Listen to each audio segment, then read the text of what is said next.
Une question importante pour l'histoire du XXe siècle en Chine, c'est comment le communisme a pu s'instaurer dans ce pays qui, a priori, ne respectait pas du tout les conditions énoncées par Marx pour l'instauration du communisme. Alors pour comprendre ça,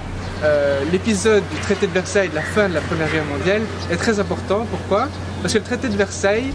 a donné la province du Shandong aux Japonais, qui auparavant appartenait aux Allemands, au lieu de la rendre aux Chinois, ce qui a eu le don d'énerver énormément les Chinois, qui auparavant, globalement, étaient assez admiratifs de l'Occident et qui, après cet épisode, sont assez désillusionnés. Les intellectuels chinois vont essayer d'établir des parallèles entre un capitaliste exploitant sa masse ouvrière et de l'autre des pays impérialistes exploitant un pays entier en accaparant la production du peuple chinois, qui sont donc les nations occidentales.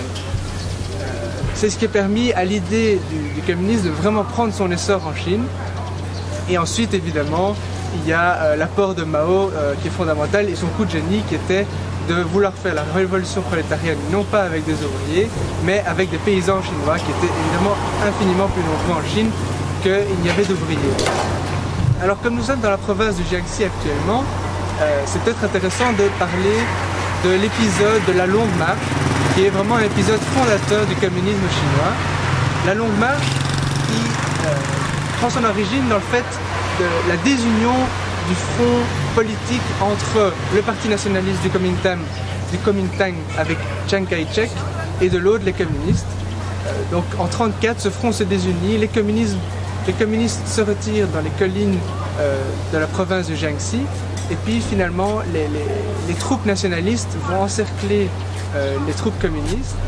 et les troupes communistes vont être de plus en plus pressées et vont finalement vouloir s'enfuir. Ils vont vouloir s'enfuir, ils vont trouver une brèche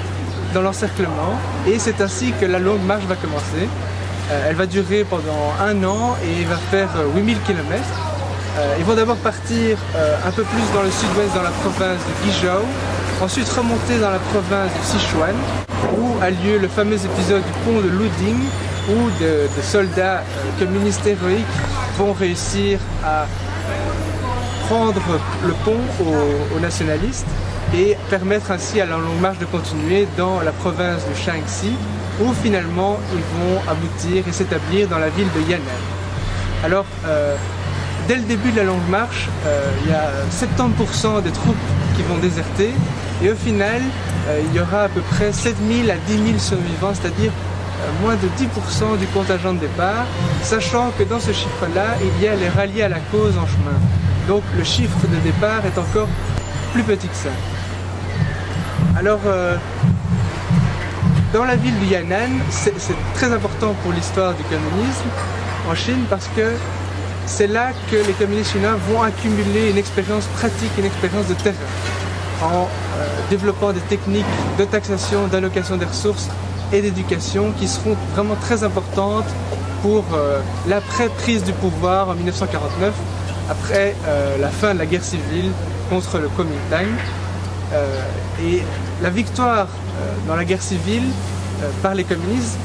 est notamment due à une grande inflation dans les grandes villes incontrôlée par le Kuomintang, qui a engendré une grande désinfection des populations urbaines par rapport à l'élite du Kuomintang. Et c'est notamment une des 2 grandes mesures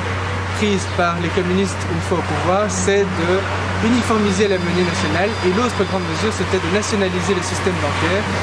très important pour un gouvernement qui veut faire de gros investissements par la suite.